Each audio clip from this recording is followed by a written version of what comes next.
வணக்கம். இது Tamil dialogue 2.0. VJS பார்த்தீங்கன்னா சரியான சிறப்பான ஒரு வார்னிங்கை கொடுத்துருக்கிறாரு. வெளியே அர்ச்சனாக்கு, உள்ள அருணுக்கு. என்னப்பா உன்னை பற்றிலாம் பேசினா வெளியே வீடியோலாம் வருது, உட்காரு இல்லை நீயே பேசு அப்படின்னு சொல்லிட்டு கலாச்சதா நேற்றே நமக்கு தகவல் வந்தது. அதை பற்றி ஆல்ரெடி பேசியிருந்தோம். ஏன் எதை பற்றி பேசுகிறாரு, என்ன வீடியோ அது அப்படின்னு சொல்லிட்டு அந்த வீடியோ பற்றி நம்ம பேசியிருக்கிறோம். தெரியாதவங்களுக்காக சொல்கிறேன்.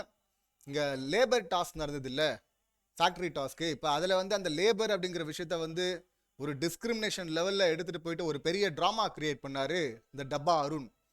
அதை வீக்கெண்டில் வச்சு செஞ்சு விட்டார் விஜேஎஸ்.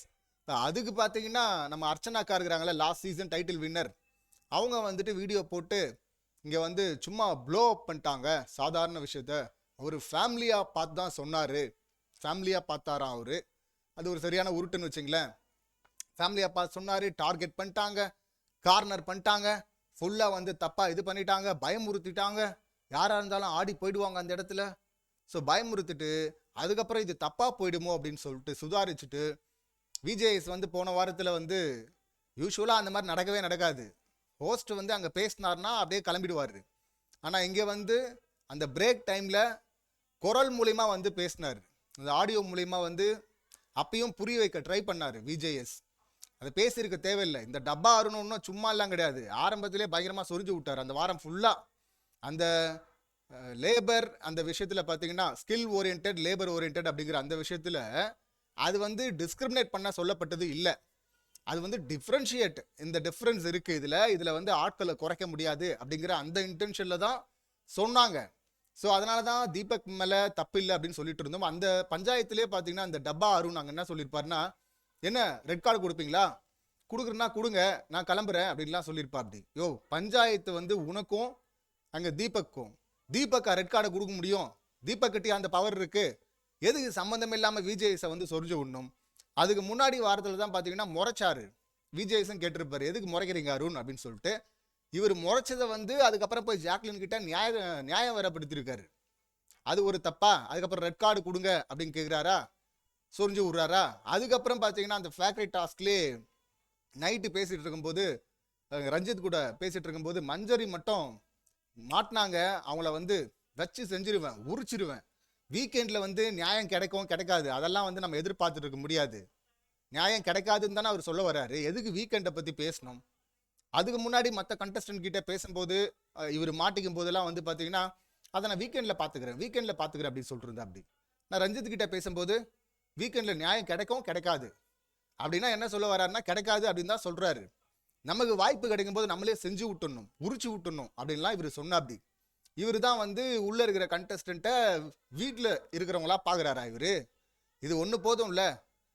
இப்போ வீட்டிலன்னா யாரை உரிச்சிடுவார், யாரை வச்சு செஞ்சிருவார், என்ன உறவை வச்சு செஞ்சிருவார்? மஞ்சரி என்ன உறவு இவருக்கு? அதாவது வீடுன்றார்ல, வீடா நினைச்சேன் அப்படிங்கிறாருல, அப்படி நினைச்சா என்ன உறவா அவர் தெரியுறாங்க மஞ்சரி அவருக்கு? ஸோ இந்த மாதிரி எக்கச்சக்கமாக சொரிஞ்சு விட்டாரு.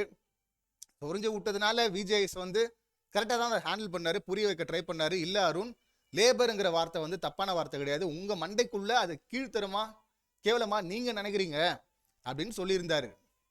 அவ்வளோதான். அதுக்குள்ளே பார்த்தீங்கன்னா எங்கள் அக்கா பொங்கி வீடியோலாம் போட்டாங்க. இங்கே கார்னர் பண்ணிட்டாங்க, ப்ளோ அப் பண்ணிட்டாங்க அப்படின்லாம். அதுக்கு தான் பதிலடியாக இங்கே இன்னைக்கு எபிசோடில் அது வரும் அப்படின்னு சொல்கிறாங்க. நேற்றே எதிர்பார்த்தோம். ஆனால் நேற்று எதிர்பார்க்காத இன்னொரு விஷயம் இருந்தது, கவனிச்சிங்களா? அங்கே அருணை பற்றி ஒன்று சொல்லியிருப்பாரு. அதுக்கு முன்னாடி குறும்படம் போட சொல்லி நான் டைரக்டர்கிட்ட கேட்குறேன், அவர் தான் போட மாட்டுறாங்க, நான் என்ன பண்ணுறது அப்படின்லாம் விஜய் சொல்லியிருப்பாரு. இந்த அருண் இந்த டப்பா அடிபட்டுருச்சுன்னு சொல்லிட்டு உள்ளே போகிறாரு ட்ரீட்மெண்ட்டுக்கு. ட்ரீட்மெண்ட் முடிச்சுட்டு கேஷுவலாக நடந்து வந்திருக்காரு. வெளியே வரும்போது பார்த்தீங்கன்னா நொண்டி வந்திருக்கிறாரு. அதையும் போட்டு உடைச்சிட்டாரு. அது என்ன அப்போ? குறும்படம். ஸோ வாயிலே குறும்படம் போட்டாரு. இந்த மாதிரி ஏகப்பட்ட குறும்படங்கள் இருக்குது இந்த டப்பாவை வச்சு செய்கிறதுக்கு. நான் பாட்டுன்னு அமைதியாக போயிட்டுருக்குறோம், நாங்கள் அமைதியாக போயிட்டுருக்குறோம். இதில் தேவையில்லாமல் வீடியோலாம் போட்டு வெளியிலிருந்து என்ன சொரிஞ்சு விட்டீங்கன்னு வச்சிங்களேன், எல்லா குறும்படத்தையும் எடுத்து போட்டு கீழ்ச்சி தொங்க விட்டுருவேன் அப்படின்னு சொல்லிட்டு இன்டைரக்டாக இல்லை டைரக்டாகவே ஒரு வார்னிங் கொடுக்குற மாதிரி தானே இருக்குது எல்லாத்தையும் கனெக்ட் பண்ணி பார்க்கும்போது. ஸோ அர்ச்சனா திரும்ப அந்த தப்பை பண்ண மாட்டாங்க அப்படின்னு சொல்லிட்டு நினைக்கிறேன். ஸ்ட்ரைட்டாக வார்னிங் கொடுத்துருக்கிறாரு. இதுக்கப்புறமும் அவங்க வீடியோ போட்டாங்கன்னு வச்சிங்களேன், குறும்படங்கள் இறக்கப்படும். அது இந்த எபிசோடில் நேற்று எபிசோடில் குறும்படம் போட்டார் அருணுக்கு எதிராக. இந்த எபிசோடில் ஸ்ட்ரைட்டாக சொல்கிறாரு வெளியே வீடியோலாம் வருது அப்படின்னு சொல்லிட்டு. ஸோ கிளியராக சொல்லியிருக்கிறாரு, இன்னொரு முறை வந்துச்சு, ஏகப்பட்ட குறும்படங்கள் இருக்குது, தலைவன் பயங்கரமாக சிக்கிருக்கிறா, அப்படி வச்சு செஞ்சுருவோம், பார்த்து உஷாராக இருந்துங்க அப்படின்னு சொல்லிட்டு தான் வார்னிங் கொடுத்துருக்காருன்னு எனக்கு தோணுது. இந்த சம்பவங்களை பார்க்கும்போது உங்களுக்கு என்ன தோணுது அப்படிங்கிறத கமெண்ட் பண்ணுங்கள். மீண்டும் அடுத்த வீடியோவில் சந்திக்கலாம். நன்றி, வணக்கம்.